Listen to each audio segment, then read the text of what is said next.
Hi guys! For today's video, mag-unboxing tayo. Galing pa rin sa Home Credit Q Kwarta. Hindi po namin siya binayaran ng cash. Again, hindi po namin siya binayaran ng cash. Sa Home Credit po namin siya in-avail through Q Kwarta. So, unbox na tayo. Yay! Ano kaya ang laman neto? Kasi ikaw malaki sa front. First, merong Sundrox. Talagay mo dito. Yeah. Alcohol. Ako na naman lalagay. Then, next And box. second, ano kaya to?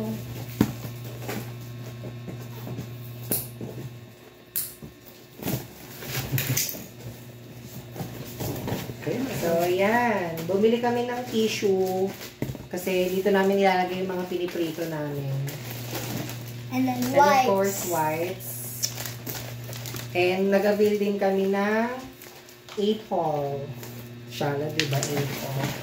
And of course, bumili rin kami ng box ng choco. And meron din kami ice pop.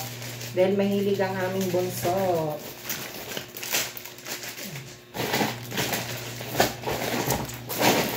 Tapos meron ding bigas. 5 kilong bigas. And meron din M&M chocolates.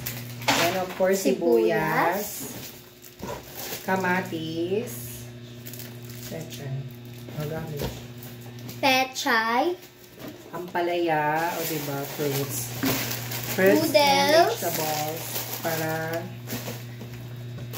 talong dyan, of course. And of course, Ang meron mga din kaming palaman.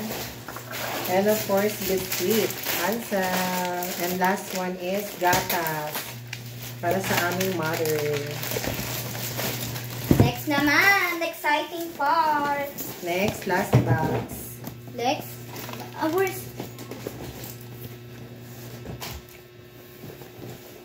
So, suka dito sa akin. So, nandito nga pala ang aking may bahay. Sana marinig.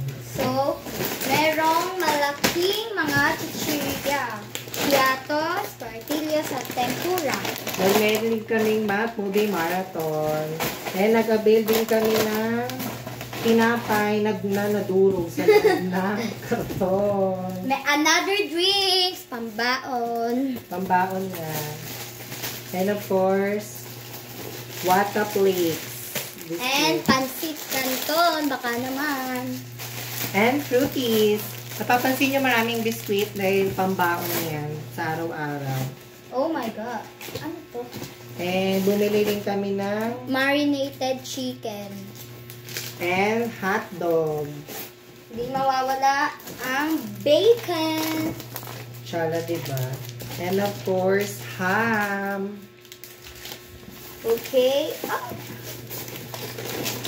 Ay, Meron din tayong chicken.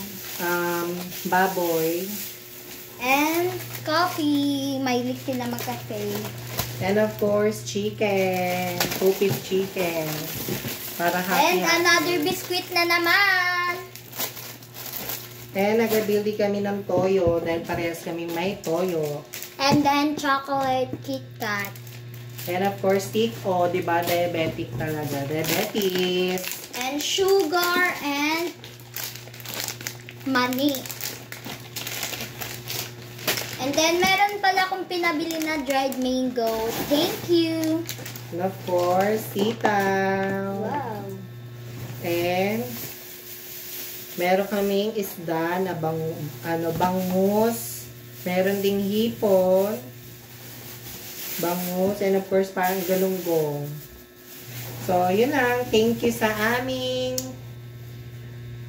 aking may bahay. Dahil sa kanya nakapangalan yung Q Kwarta sa Home Credit. Again, hindi to cash na binayaran namin, kundi utang sa Home Credit. Binabayaran din namin siya monthly. Kasi hindi namin kayang magbayad ng cash. So, nag-isip kami na sa Home Credit na lang, monthly namin siya binabayaran. So, yun lang. Tips lang. Bye! Enjoy watching! Bye-bye!